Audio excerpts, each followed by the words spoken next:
एक कहावत है कि अमेरिका का दुश्मन बनना खतरनाक है, लेकिन दोस्त बनना घातक।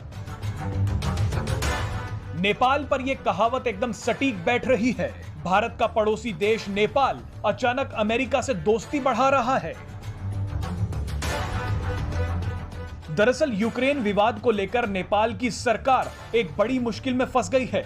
हाल ही में जब संयुक्त राष्ट्र में अमेरिका द्वारा रूस के खिलाफ निंदा प्रस्ताव लाया गया, तो नेपाल की सरकार ने रूस के खिलाफ लाए गए प्रस्तावों का समर्थन कर दिया। अमेरिका द्वारा लाए गए इस प्रस्ताव का समर्थन करने के बाद अब नेपाल की राजनीति में बड़ा भूचाल आ गया है। नेपाल के विपक्षी नेताओं ने शेर बहादुर देउबा की सरकार के इस रुख की कड़ी आलोचना की है।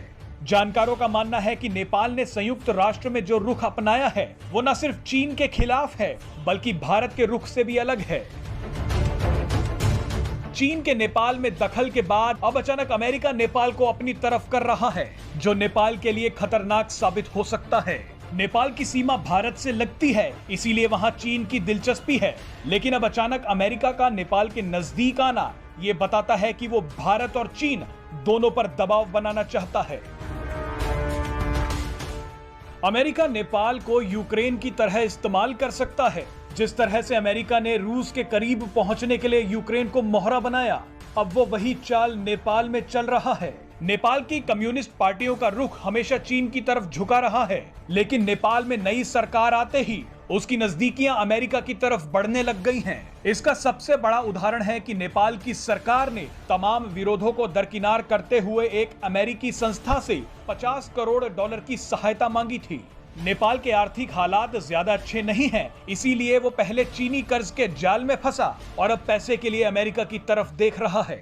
आपको बता दें कि नेपाल को चीन और अमेरिका दोनों से नजदीकियां भारी पड़ सकती हैं। चीन और अमेरिका दोनों ही नेपाल का अपने फायदे के लिए इस्तेमाल कर रहे हैं। चीन के चक्कर में तो नेपाल पहले ही भारत के साथ अपने रिश्ते खराब कर चुका है, लेकिन अब अगर अमेरिका का दखल नेपाल में ज्यादा बढ़ा तो नेपाल के लिए ही मुश्किलें बढ़ जाएंगी।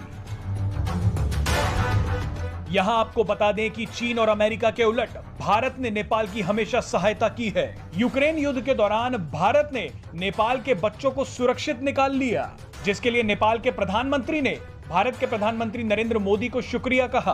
भारत ने हमेशा ही नेपाल की तरफ मदद के हाथ बढ़ाए हैं। भारत ने हाल ही में नेपाल को सड़क निर्माण के लिए 800 करोड़ रुपए दिए हैं। कोरोना की मुश्किल घड़ी में भी भारत ने नेपाल की मदद की।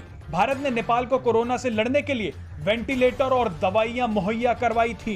अब ये नेपाल को तय करना है कि मुश्किल वक्त में अमेरिका और चीन काम आएंगे या भारत।